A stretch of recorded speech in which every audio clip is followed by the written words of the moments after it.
তাহলে শুরুতে লিখি 2x plus 3y plus 5z বর্গ মানে স্কোয়ার। তারপর হচ্ছে a square plus b square plus c square plus 2ab plus 2bc plus 2ca। Just সূত্রটা বসাবো। তাহলে হচ্ছে প্রথমে এটা আছে a, এটা b, এটা c। তাহলে a এর মান কত? 2x, তার উপরে স্কোয়ার প্লাস b এর মান 3y, তার উপরে square plus 5z square plus 2 into a এর মান হচ্ছে 2x ইন্টু b এর মান হচ্ছে 3y প্লাস 2bc। b এর মান হচ্ছে 3y আর c এর মান 5z প্লাস c হচ্ছে 5z ইন্টু 2x।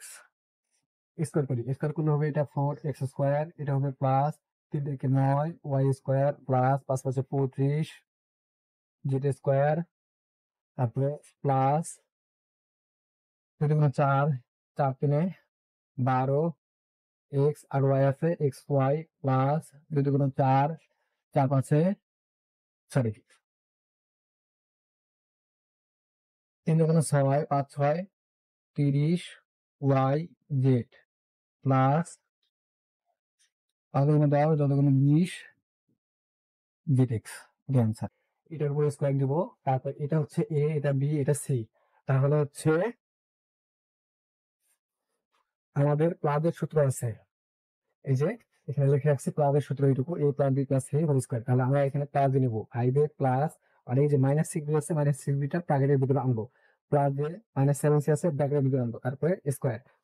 তারপরে হচ্ছে a square plus b square plus c square plus 2 into a মানে হচ্ছে 5a, b মানে হচ্ছে 6b প্লাস 2 ইন্টু এই অংশটুকু বসাবো, তারপরে অংশটুকু বসাবো প্লাস 2 ইন্টু এই অংশটুকু বসাবো, তারপরে এই অংশটুকু বসাবো।